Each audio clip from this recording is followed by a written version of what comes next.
Hey, it's your boy Chango Smiles coming at you with another video. This one is Best of Joey Diaz Theo Part 1. I am excited. Lately I've been on a Joey Diaz kick, and also I've been on a Theo Von kick. You combine the two, I feel like you get greatness. Anyways, I'm excited. Let's check it out. What's the deal with airplane peanuts? That Coke had to be in my pocket at 8 o'clock. I would fall apart at the seams. Good start. And I would put it in my little drug pocket. Yeah. And it would stay there Drug unbothered, pocket. a little baggy, waterproof in case the fucking rain came. In case the floods came, in case something got biblical, Yeah. you can still break out of fucking... Yeah, I still, in case Louisiana all over again, I'm on a tire floating, waving at the airport. Fucking, I'm here, cocksuckers. Dude, how great would that be? You're on the news, they're like showing you, and you're just down there doing coke, and they're fucking waving at the helicopters. Like, how many videos are there of the news during Katrina where there's just a bunch of brothers just blowing a fucking blunt and they fucking couldn't put it on? And just yelling up, you can't stop me, bitches. Yeah. So it's an island. When you come from a fucking island, there's got to be incest somewhere along the line. I don't think I'd ever do incest, man. Even if I think I had the hottest family member ever, bro, ever. Think about that, though, dude. What about cousin? Listen, I don't want to talk about incest on the church, though. Okay, my bad. We got fucking boundaries here. We can't be talking about incest. I had a cousin I wanted to fuck, too, as a kid. Okay, You know what I'm saying? I ain't gonna lie to nobody. I ain't gonna bullshit nobody. I thought you just said we couldn't talk about it. I'll never forget one night. Like, we were at this Cuban dude's house, and we were snorting coke, and she was sitting there with me, and this Cuban dude goes, "Not for nothing, but your wife doesn't say much." I go, "She's deaf." She wasn't deaf. She just didn't speak Spanish. Oh, yeah. So the guy looks at me and goes, he's all coked up. He's like, "I don't know if you know this. I work with deaf people in Cuba," right? Right? So she's like, I'm like, "Talk to her in deaf language." And he's like, Deaf and he's doing all these noises and shit. And all of a sudden she's like looking at me and she goes, "What do I do?" And I go, "Just throw some hand signals and fuck with him." And she's like, and all of a sudden he looks at me and goes, "I never studied that language." Lee, man, dude, it's so funny. You know, sometimes when I'm not even joking about when I would need to think about something good, dude, I think about Lee, man. Oh, thank you. That means a lot. Yeah, I think about you, man. I think I think about you to laugh. I mean, just the stuff you say randomly. Like, I just want to hang out and like listen to what you say during the day to yourself. I feel like it's hysterical. This conversation's getting creepy right here already. Well, you just farted on me. How? I think Lee might be a little cascaron. Oh yeah, I know what you're talking about. Shopping for peppermint, they call it, dude. Yeah, where I'm I think from, he's coming out of the closet pretty soon. they say, "Hey, you know the boy over there, little Lawrence." I don't give a fuck if he's. I don't care either, bro. I'll let you hang off my dick like a fucking mountain cat. No, I would never let Lee. Not you guys, but I don't have the same relationship with him. Yeah, but you're still friends. You can't. I'm friends with him. I wouldn't fuck him. I'd let him touch my dick a little. You know what I'm saying? Around the holidays, bro. Just to make his day. Oh, he's a prison ham, this guy, bro. I fucking love that boy. Dog, you know how much money I told Lee Walker Lee one night. Mm-hmm. How much money we can make with Lee on the inside. Oh my god. Just sitting on people's laps Dealing cards. and rubbing their dick. Yeah. I'm glad we're bringing this back. You can't just sit on someone's lap, but they're not going to let it end at just lap sitting. Bro. They're not in prison because they Dude, know in how to Gary, hold back. Indiana, you're an 8, bro. Some gay One shit. female. In Gary, Indiana, dog, you're a female 8, baby. I got a guy that'll pay 10 G's for you to put a wig on and Oh do a yeah. special type of podcast. And just mug his dick with your fucking neck. He's gonna Podcast. send me a letter. What does that even mean? Mug a dick. Now, with your mom being so tough, was it like was it tough to feel like affection from her? Because sometimes, like, my mom's a hard worker, right? My mom delivered, you know, she's a delivery woman. You know, she delivered newspapers when I was a kid. She delivers magazines now. She's always had a fucking van, you know. Now she's got her husband. He has Alzheimer's. She don't even know he's in the van. He's with her every day, just fucking bouncing around in the fucking passenger seat. She had to get a fucking second seatbelt installed for him because he fucking would kind of slip. He's getting little. He would slip out of the fucking first one. And now she's got him just basically in a fucking straitjacket, just bouncing around. He has no clue where he is. Just delivering fucking news on wheels every day. Envy. If I'm sitting there bouncing around the car and I don't know what the fuck's going on because I lost my mind. Like, just end me. If I ever meet any of you and like we become tight or whatever, and I get old as fuck and I become what he just described, go ahead and end me. I give you permission. Just, God, I just can't imagine just sitting there fucking bouncing around and shit. No, thank you. Not a fan. Anyways, let's carry on. Yeah, you know? So I think he's about 90, you know? Your mom still does this? Mom still does it, dude.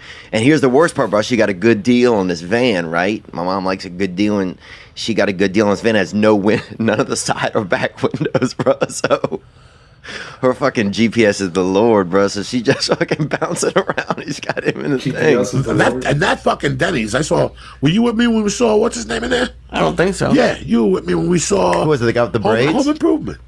Oh, Tim He Allen? goes there all the time.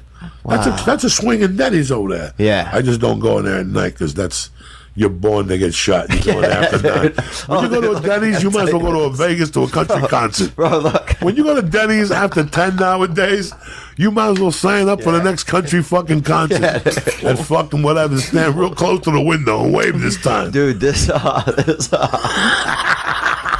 Bro, I used to do this bit about Denny's and how much I hated Denny's, right? It's on your special. It's on my special, right? So anyway, I was like, I wish somebody would shoot up a fucking Denny's, right? That's what I would say. Dude, some kid puts in the comments, he goes, man, he puts a link to a YouTube clip. He goes, man, my dad actually got shot up at a fucking Denny's. He goes, somebody walked in with a gun and shot everybody in the place. 1 star. He goes, 1 star.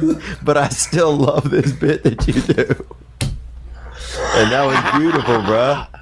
Here I am joking about it. He said it really happened. He lost his father right next to a fucking grill, bro. Right next to a griddle. You know what? You got, 2 brothers back there fucking sword fighting with spatulas, probably hopped up on fucking methamphetamines, not knowing they're gonna lose their job to the fucking Mexican guy sitting at the bar, Unbelievable, man. But that's God, dude. That kid came and he was just positive, man. There's a couple places where I go late night, and I'm like one night, me, Lee, and Becky went to Denny's on a fucking Sunday night after a podcast, and we were having a good time. But the whole time I was like squatting under the bush by that window because the window is on Burbank Boulevard. I want to be a Crip. All right, shoot up at Denny's. I'm sitting there having fucking a salad and something with my friend here, and all of a sudden, and Becky's sitting counterclockwise, so she gets it right in the head. We got to bury Becky with a hat on, with a 10 planet fucking with a hat on, with a chef hat on, a la Josh Wolf. You know what I'm saying? Oh, I remember we walking around just hanging out, drinking, Havana Club, or whatever, people. What year was this? This is 2002. So just walking around, and so there's some people hanging out in an alley that are kind of dancing and partying a little bit. So we go over there and we think it's like a family. It's like a birthday cake and stuff. So we're singing, cumpleaños. Everybody's having a nice time. We think, oh, we're in a different country. We're celebrating some guy's birthday. Then one of the dudes at the birthday starts eating this lady out. Fucking just, and we're like, this ain't, and we're like, oh, these are escorts. Like, we didn't know. We thought it was like a family. And next thing, we're all dancing with these fucking ladies and shit. We think it's like a grandmother and like a fucking birthday party. Next thing you know, one of the guys goes down by the lady's waist a little low and fucking just starts eating her pussy right there. And we're like, what the fuck, bro? Welcome to Cuba. Yeah, this shit is fucking awesome. I was talking to somebody last week. I went to a party and there was boats, and next thing you know, there was a girl fucking a guy in the boat. I didn't know what to do. Get in there. Jump in and fucking call 911. What the fuck is wrong with you? Just stand there. Don't just stand there. You're going to stand and let somebody get that dick sucked. At least go and put a finger in their ass. Yeah, dude. Work it. At least cheer for him, My buddy.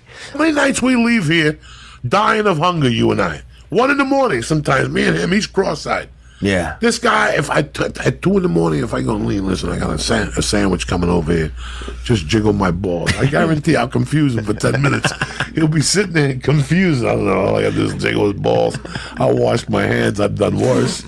I got a hand job from a Chinese chick one time. Fucking place was so expensive, I couldn't even sleep, you know? Like $600. I'm not fucking. I'll stay awake and watch the money go by, you know? At least enjoy the walk around the room. This thing's $600 a fucking night, you know? Fuck that. They had like 9 light switches. So sometimes I watch this, right, and I just assume they're all rich, right? They're just balling out of control and they got all this money. But that story where he's talking about his stepdad or whatever, like just bouncing around, like he couldn't buy her a new car, like he can't take care of them. She's delivering newspapers and shit. Maybe they're not doing that well. Like maybe they're just barely scraping by, but he just happened to be in the limelight. I don't know, man. I just feel like if my mom was doing that shit, fucking driving around delivering newspapers and magazines, and you had pops in the back, fucking bouncing around and shit like fucking hot potato, like, and I was doing well, I'm gonna take care of them. I'm gonna try to figure something out. Yeah, makes me wonder. And then now he's talking about $600 hotel room and it's expensive. Okay, I feel like that's a little much, right? $600 for a one night stay, that's a lot, right? But yeah, it makes me wonder. Now, like Joe Rogan, I know he's got money. I bet he can stay at those fucking places no problem. $600 is probably nothing to him. But yeah, I don't think they're doing as well as people think. Anyway, let's carry on. There, dude. It's like a fucking. I don't know where I was. It was insane, bro. You can spend 40 minutes just fucking turning on all the lights. It's fucking crazy what we do for a living. It is, man. It gets really interesting. Let's take another couple calls if you don't mind. Pants. I got a piece, so we'll take one more and we'll get the fuck out of here. You got it. Let's do it. Suggestions I can give my You start. Joey. What's some good advice or some suggestions I can give my wife for her first psychedelic trip? Appreciate it, man. Love you guys. That's a good question. Is that guy living in an aquarium? You see that fucking guy right there? First thing for a psychedelic trip is For his wife. for his wife. Just make it easy for her, but then fuck with her once she's high. Oh, wait. I think you told me a story about this one time. Yeah, with my first wife in San Francisco in '85, we took some Grateful Dead ass and we went to a party. I was very nice to her. You said her stepdad was at the airport. I kept telling her, don't you have to pick your father up at the airport? And she's like, let's go. And then she'd go, what time is he coming in? I mean, I had this poor girl going. Then there was a poster of Bruce Lee on the wall. And I kept going, looking at Bruce Lee going, don't say nothing to her. Don't say nothing to her. She can't handle it. Oh, come She on. would look at me like, what's he saying? I don't know. No, don't listen to him. I put that girl. That's the girl that I wrote the letter to. Oh, I bet it is, Because I put her through death. In Africa, they hit you with a fucking pipe. Psychedelic trips, right? There's that whole say no to drugs, just say no, blah, blah, blah. And, like, for the most part, I agree. But fucking mushrooms that come from the ground, dude, I feel like that's fair game, dude. And, like, I've had life-changing experiences from that shit. And I gotta tell you, man, like, it's, and I mean in a positive way. Like, it was a good experience. Don't sleep on that shit. I tell people this, like, I know personally, and they're like looking at me like, you got problems. And I'm like, nah, dude, you're missing out. But see, like, that's weed, fucking mushrooms, they come from the ground. It's here for us to consume. Once you start putting gasoline in shit, fucking, that's when it becomes a problem. You start putting chemicals in the shit, that's when I got a problem with shit. So, anyways, something to think about. Maybe it's not for everybody, but it's something to think about. Actually, I feel like everybody should have one experience with that shit. It's coming from Chongo here. Chongo approved. 2 thumbs up.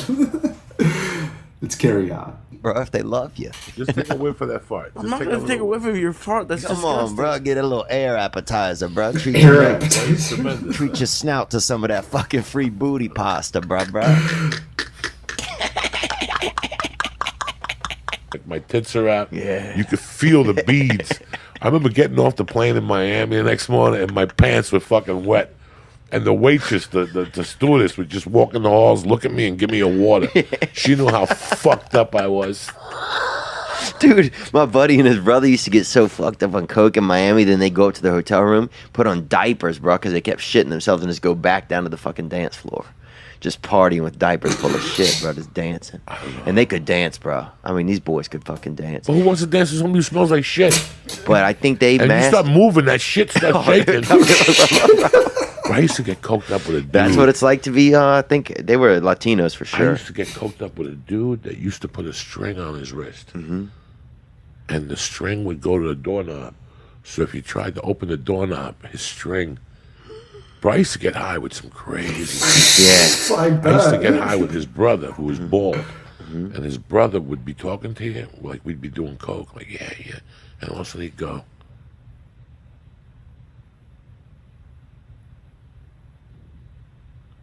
Like, what? And he'd go. And he'd smack himself because he kept thinking flies were landing on his head.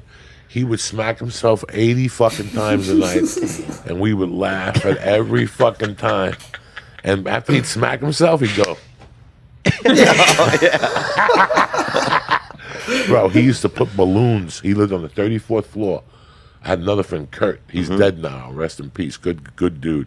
He used to get so paranoid that he would put little parachutes on his cocaine. So if the cops came, he would throw it out the window. And the little parachutes would fly. I mean, that's the shit that was the 80s, you know? God, the 80s was good, bro. You ever notice when you learn something about somebody you didn't know, you know?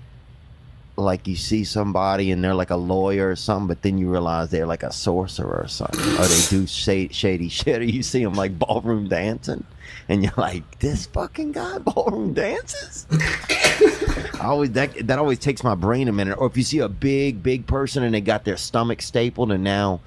Dude, I was at a pool one time, and I used to work on this farm in the summer times outside in Natchez, Mississippi.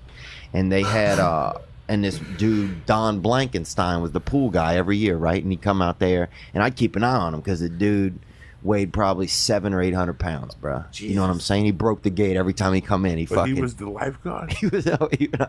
How can you be a lifeguard, 800 pounds? Bro, he gets in the pool, trust me, nobody's drowning, bro. All the water's out, and the fucking kid who's sick is laying right there at his feet. He was the boss at the pool. No, he was the guy who came to put the cleaner in the pool.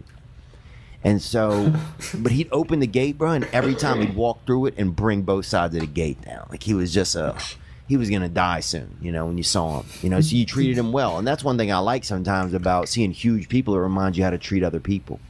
Because you're like, oh, this person isn't going to be alive very long, so you would be extra nice to him.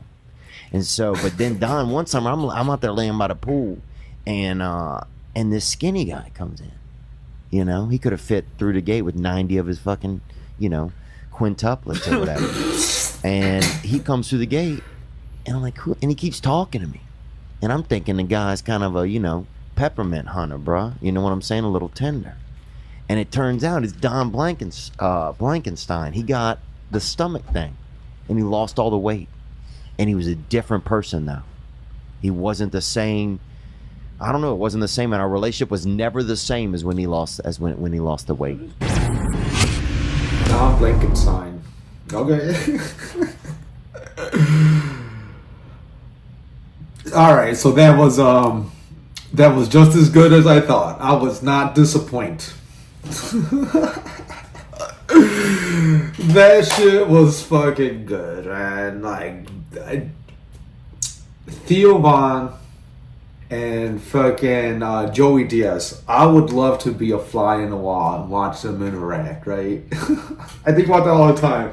Or I'll be listening to Rogan, and you'll have like, you know, the what is it, Protector Parks or whatever, those fuckers where you all get together and shit. And I would love to be a fly in the wall and just watch them interact.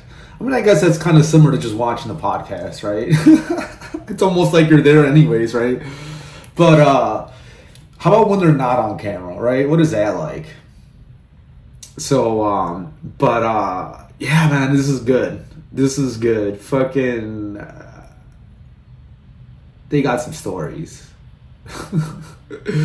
And like I said, man, them fucking mushroom trips, man, like, it's life changing, man. I feel like that, it's helped me. Just put it that way. Well, anyways, that's enough of me.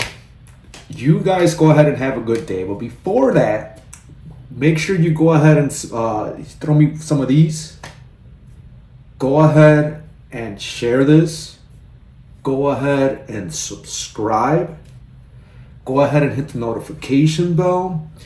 Go ahead and send me your social, your date of birth, your credit card information, your the expiration date, the 3 letters and the numbers in the back, and your blood type, urine sample, and all that. So you guys go ahead and do that. Just fucking with y'all. Anyways, go ahead and take care. Peace out.